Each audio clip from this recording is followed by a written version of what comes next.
Hello all, it's the 14th of February 2018 and you're here with Dan in Essex, UK. So take a listen to this. Theodore Roosevelt once said that comparison is the thief of joy. Those are the words every up-and-coming YouTuber needs to take to heart. You aren't competing with anyone but yourself on YouTube. Your only goal or objective with each new video is to make content that you love. Subscribers and viewers will filter in naturally. Now, this came from grapevinelogic.com and I found it very interesting. I suggest you check the article out. If I can work out how to do it, I will post a link down below. But it made me think. Now, I believe that the deadline is not that far away now for the 1,000 subscribers, and I believe it's 4,000 hours of views within the last year to allow your channel to be monetized. Now, I've spoke about the benefits of monetisation for YouTubers in my previous videos, so please feel free to have a look at that if you're interested in my thoughts on that. But the gardening community as a whole is so positive on here. You know, we're here for each other, we are sharing things, we're saying, even if it's something as simple as what variety of radishes we did really well with, it's information that is out there. And there are many people with YouTube channels that are, you know, they might class them as small and irrelevant, but they're not, because every channel generally starts off very small, and you never know where, you know, your channel is going to take you. I mean, I'm at around, I think it's 2,000 subscribers, something like that, and of course by YouTube standards it's a small channel, but I think some days I'm getting about 1,000 views, you know, which I'm incredibly grateful for, but I didn't think I was ever going to get anywhere near that. In fact, it didn't really enter my head, to be honest, when I started off, you know, about amounts of views and subscribers. I just wanted to, you know, show a few things that I was doing in the garden or in the polytunnel at the time. I'd been watching the Stephen Hayes Fruitwise channel, and I spoke before about how much I sort of respect his content. He's got so much on there about the growing of fruit trees, and I really am passionate about the growing of fruit trees, as many of you have realised, and in fact growing fruit as a whole.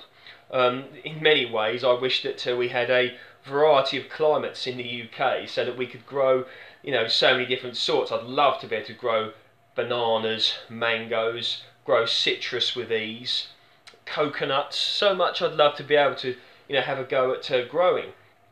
But with regards to your own channel, now there's a lot of negativity in the world, there really is, and of course there always has been, but it seems like there's a lot more at the moment, and one reason for this could be due to the fact that news is so easily reported now due to social media, the television, newspaper, etc, etc. But I would say a lot of it is to do with mobile phones and social media, of course. You know, something really bad happens, you can be aware of it like that, and you look on your news feed and you look into it and it comes up, this has happened, that has happened, this person said this person's been accused of this, and negativity.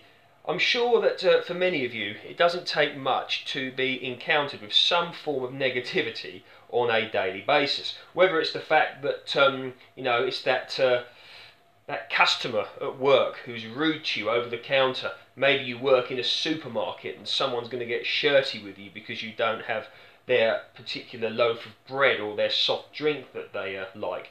That work colleague who keeps niggling at you. Whether it's something as so simple as when you're driving to work, you know, it takes you 3/4 of an hour to drive 3 or 4 miles down the road due to the traffic. Maybe it's because of the housing estate that's being built round the corner and there's going to be no school built or no hospital built, you know, or increase in infrastructure, roads, etc, to cope with this, and you know it's going to bring traffic and other issues to the area. You guys get the idea. But the YouTube gardening community can be something so positive, where which we can share information with each other, where we can learn from each other, and also for those people who for whatever reason don't have any access to any green space. I spoke about this in the previous video. Maybe they live in a flat or an apartment, or maybe they live in a third world country where all they do, they have to get up and, you know, there are people in the world that spend their life living in rubbish dumps, working in recycling plants.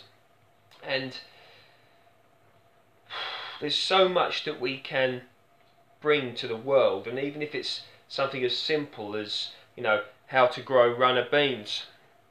But certainly check that article out, and I found it very inspiring to read this. And it speaks of, it shows a picture of, I think it was about 2,000 people, something along those lines, and look at the size of that audience. It's quite a lot. And imagine it if you also make some comparisons in there. Like, imagine it if you are a band member. You're starting up a band, and you're in a club, and you're playing some music. You're playing away on the guitar, and you launch into, I don't know, a Jimi Hendrix hit or something, or a Cream or whatever, and you want to, a bit of Guns N' Roses, and you want to start your band, your tribute band, your covers band, or whatever. If you saw 50 people standing there watching you in that club on your first gig, or within a few months of forming the band, you might be quite happy. So even on your YouTube channel, if you've got 10 subscribers and regularly 5 or 6 people tune into your channel, tune into your videos, it says 5 or 6 views, that's 5 or 6 people you could be making a difference to. Because people watch YouTube for all manner of reasons. The main reason, I would imagine, is to gain information and learn how to do things. But some people do it for a little bit of therapy. They do it to see a little bit of other people. For instance, if you're disabled or elderly or unwell or depression, so much of that out there now, and you don't leave your house, but yet tuning into that YouTube channel could make all the difference to that person. It really, really could. And maybe you going around your garden showing your blackberry bushes or your gooseberry bush seems like no big deal, but someone watches that, and that could bring some real joy into their life. Maybe they were a keen gardener before, and for whatever reason they can't do it anymore, and they just want to see a little bit of greenery. They want to see a little bit of food production, a bit of produce growing, a little bit of nature, the birds singing, some bees flying around. There really is so much that you can do. So if your YouTube channel, you think it's not taking off, or it's a bit slow on the uptake, I would advise you, if you enjoy it and you get joy out of it and you get a lot from it, that you stick with it, because it could lead you to conversation, discussion with some really, really decent people who are into the similar thing to what you are, or the same thing, even if that person lives abroad. So you could be living, I was talking to someone the other day from Pakistan. He was commenting on my videos, etc. And then I went and looked at some of his. And just go back 15, 20 years ago, I remember when, to call Australia on the telephone, it was £1 a minute to call Australia, and generally you only did that in special occasions, birthdays, Christmas, etc. Because obviously £1 a minute, 10 minutes equals, you do the maths, £10. So it quickly adds up. But we've got this huge, lovely sharing, platform. And I know many people are going to say, "Oh yeah, but there's so many people doing YouTube now," which is true. But I would imagine there's also more people viewing YouTube now than ever before. I remember when YouTube started, I didn't really pay much attention to it for a few years. I really didn't. But now it's hard to imagine the current way we are without social media for sharing things. As stated before, previous article, or my previous video rather, on this subject, about going down the library. And of course there still is a lot of merit to going down the library. There's nothing like the feeling of the organic book to read, the sort of, if you believe in energy fields, the sort of energy you can get from an object such as a book, which of course, paper was wood once, if you are into that, call it a part of nature even. But very important that we don't lose sight of why we started doing YouTube, and who knows,